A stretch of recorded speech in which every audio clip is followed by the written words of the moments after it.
what's important for me is that we humans have a connection in our heart with all there is, and you have had this experience where you have been in the state where you were seeing the other reality, but most of us don't have that. But for me it's important that we go away from our brain thinking and from our gut feeling, which can be manipulated. Our heart cannot be manipulated because that's on a higher frequency than these forces have. They can't reach it. So what is your message to the people to overcome all these things over the heart and in your daily life? Well, there's an organization in America called the Heart Math Institute that's done a lot of work looking at the power of the heart, not the power of the physical heart, but they are connected. Well, not physical heart, of course, but this vortex, series of vortexes through the body which interpenetrate different levels of being in the human energetic fields, we call the body. And they have different points of interaction with the wider reality. The brain is basically a low level, compared with this, is a low level of perception. The brain thinks, and the brain thinks for a simple reason: it doesn't know. So it has to work it out, or try to work it out. The emotional vortex chakra in the belly, that doesn't think, it reacts. It reacts with an emotional response, doesn't think. So what humanity has had done to it is it's been manipulated out of the heart interaction with the wider reality, which I'll come to, and into a combination of the gut, emotional response without thinking, and thinking which doesn't know. That's why it's trying to work it out. Now, just look at the body language, which tells you everything. Body language is an open book on so much. People say, I'm thinking, hold on, I'm thinking. They're pointing to the head, because that's where they think. When they know, where do their hands go? Where do our hands go? I just know. They go here instinctively, because this knows, because it's connected to a level of consciousness beyond this program, beyond this manipulation, that does know. That's why it knows. I just intuitively know. I don't know why I've got to be there tomorrow. I just know I have. And you go there, and suddenly some synchronistic thing happens, which wouldn't have got done if you'd have listened to this, which is going, well, you're going to go there for? That's ridiculous. You've got an appointment tomorrow. Which is always trying to talk us out of following this. I mean, if I look at my life over the last nearly 30 years, when I've been on this journey, it's simply been one thing. When this and this have been in conflict, I've gone with this. Simple as that. So I've uncovered all this information is because this has led me to it. This would have said, oh, you don't have to go there tomorrow. No.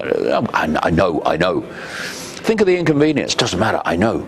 And what if you look at the details of the way the manipulation works and the way it's worked in the deeper in the shadows, it's to shut this down. It's to shut this down. People ask, should I go with my heart? I mean, the language is looking us in the face. Should I go with my heart? Should I go with my head? What does your gut tell you? What does your gut tell you? What does my emotions tell me? Should I go with my head? Or let me have a think. Should I go with my heart? I know. And so this has been shut down. And if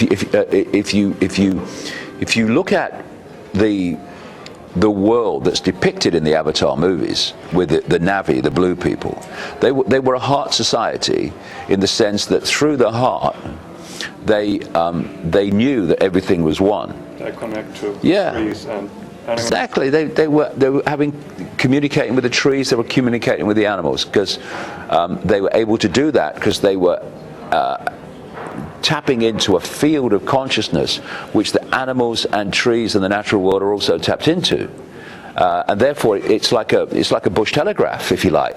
You could describe it as. That's where the communication was possible, so what they were doing was communicating from the heart. And what has happened to humanity is we've been pulled out of the heart into the head and the gut. If you look at the way people respond and view the world and interact with the world, it's either from the head or it's from the gut, emotion. It's increasingly emotion. That's why we live in an increasingly post-fact world. It's because it's all coming from emotion, nothing to do with fact. We're even being pulled out of the head into that now.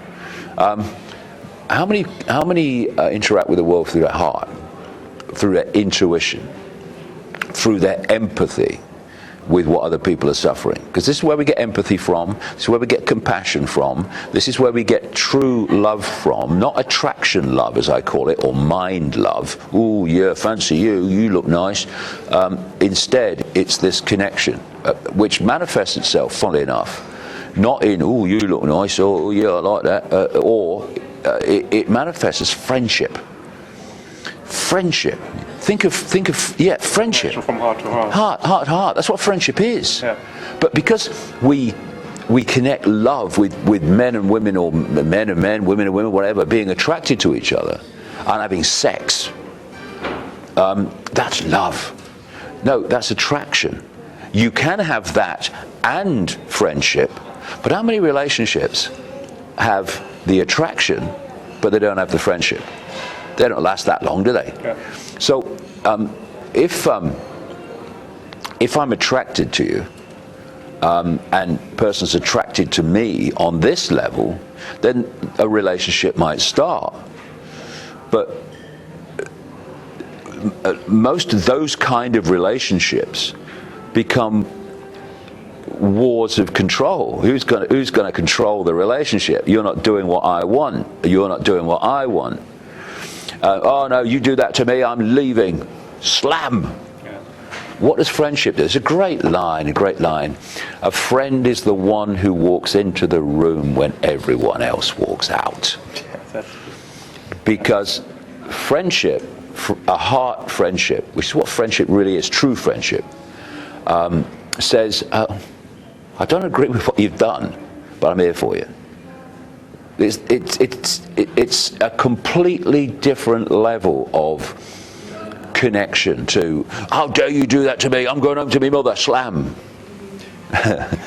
Actually, you come around a lot, you have been on a world tour, I come around a lot also, and there are people sometimes, they are cold, you don't feel them on the heart level, they can be highly intelligent, they can be very successful, but you don't feel them. Exactly. But in my impression, there are much more people than you think who are really hearty people and nice, and this doesn't describe it maybe good, but who really have this heart feeling.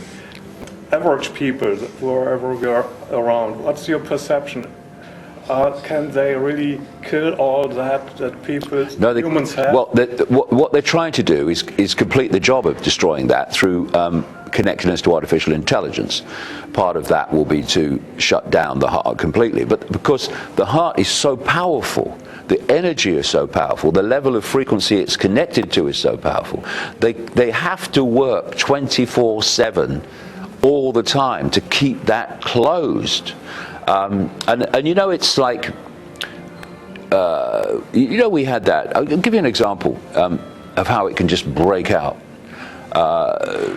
You know, the tower block in London that was subject to that extraordinary fire, which was just burned the place down. Lots and lots of people died. Yeah. Children, much more than here. Children died, and people lost family, loved ones. It was absolutely horrific. Now, in that tower block were Muslims and different people from different cultures, white people, whatever. And if you look at that from the perception of many people, which is, you know, racial tension and racial prejudice and all that. And maybe, I'm sure, without any question, people would have looked at what was the kind of people that were in that block, and they would have had a racial standpoint, or maybe a racial prejudice, whatever.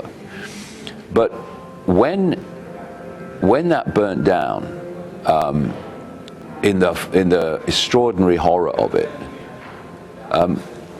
that went out the window. Not with everybody, because some people are so bigoted they'll never recover in this lifetime. But people, suddenly it was like, boom.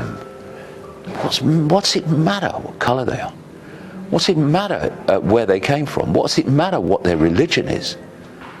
And so there's this great outpouring of compassion. But then, of course, what happens is, like the initial reaction response, the compassionate response, the empathetic response, then people get on with their lives, and things come up in the news to take the place of Grenfell House, the Tower Block, and what happened there, and people go back. If we could just hold that instead of going back to this, then the world would be a very, very different place, because this knows that your color, your creed, your religion, it doesn't matter. It's just an illusion, a set of experiences, an illusory set of labels. This lives that world. Yeah. This knows it's a nonsense.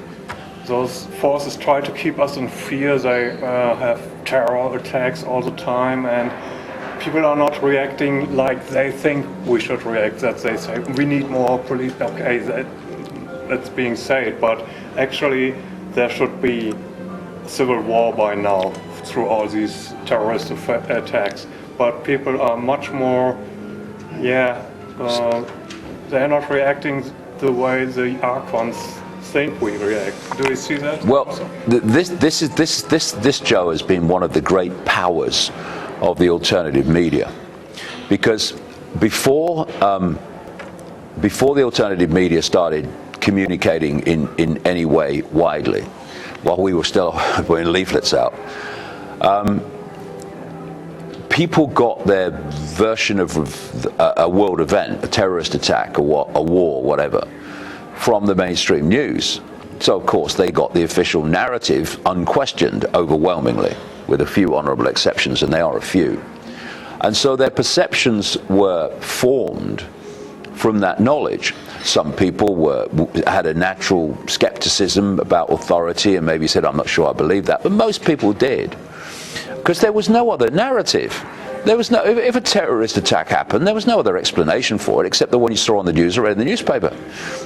What the alternative media has done, why they're trying to delete it, is say, actually, there's another way of looking at this.